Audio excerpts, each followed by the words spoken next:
Now we will see the case. History of patient is a 49-year-old man, otherwise healthy. Presenting complaint is retrosternal burning. Symptoms have been ongoing for approximately 6 months.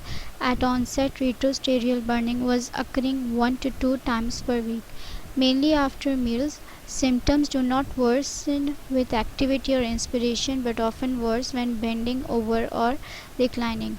Burning occasionally accompanied by acidic taste in mouth. Over the last month, symptoms have been occurring on a daily basis, with the patient occasionally awaking at night with similar symptoms which disturb sleep.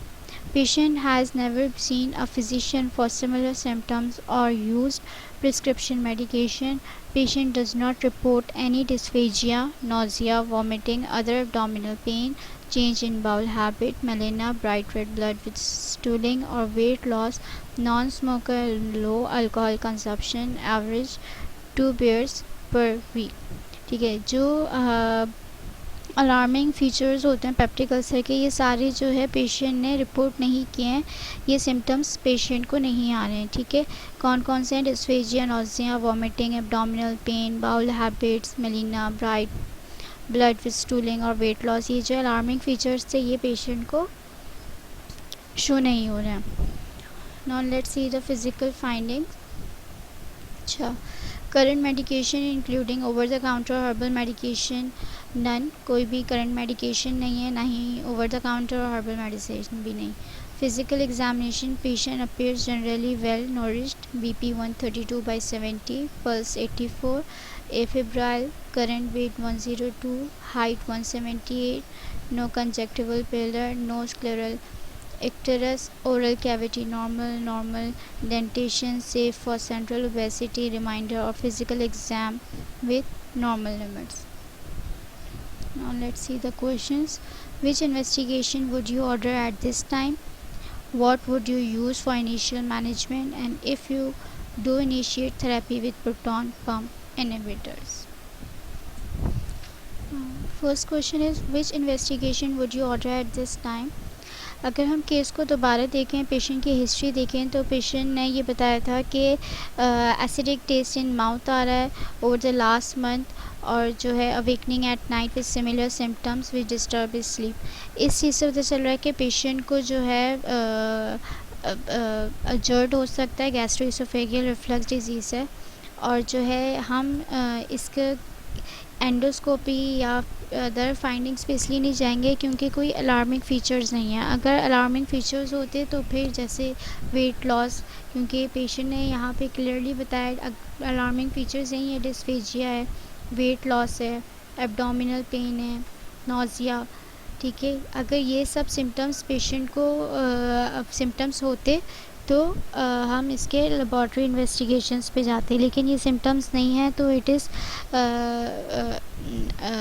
Patient जो है GERD से सफ़र कर रहा है. ठीक है, गैस्ट्रोइसोफेगियल reflux disease है, और अगर अलार्मिंग फीचर्स होते तो हम एंडोस्कोपी की टेस्टिंग पे जाते हैं. Now next is what would you use for initial management. क्योंकि गैस्ट्रोइसोफेगियल रिफ्लक्स है तो हमने गैस्ट्रोइसोफेगियल में मैनेजमेंट में पढ़ा था.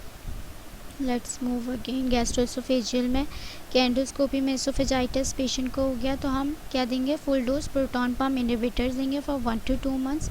और अगर रिस्पांस आ जाता है तो लो डोज कर देंगे. No response then dose will be double for 1 month.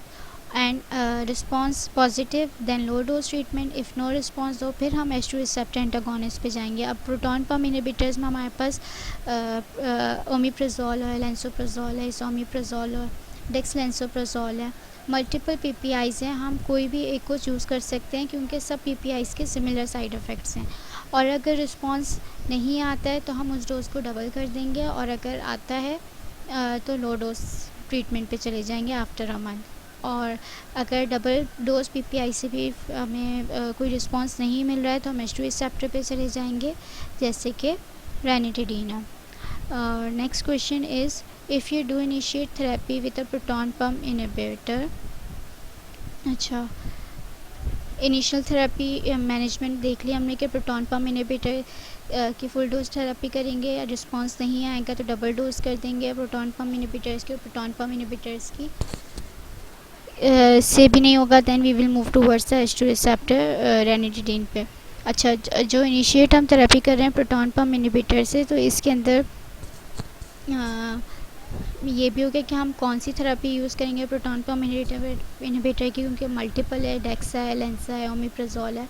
तो इसके अंदर भी हम कोई भी एक से स्टार्ट कर सकते हैं। डेक्सलेंसोप्राजोल की एक ये ख़ास बात है कि उसका कोई इंटरेक्शन नहीं है विद फूड्स की, क्योंकि जितने रिमेनिंग पीपीआईज़ हैं, ओमिप्राजोल है, लेंसोप्राजोल है और इसोमिपेराजोल है, ये जो है फूड के साथ इंटरेक्ट करते हैं। और इसके लिए हम कहते हैं कि take half an hour before meal और टेक इन एम्प्टी स्टमक, और अगर फूड ले लिया है तो टेक आफ्टर 2 आवर्स।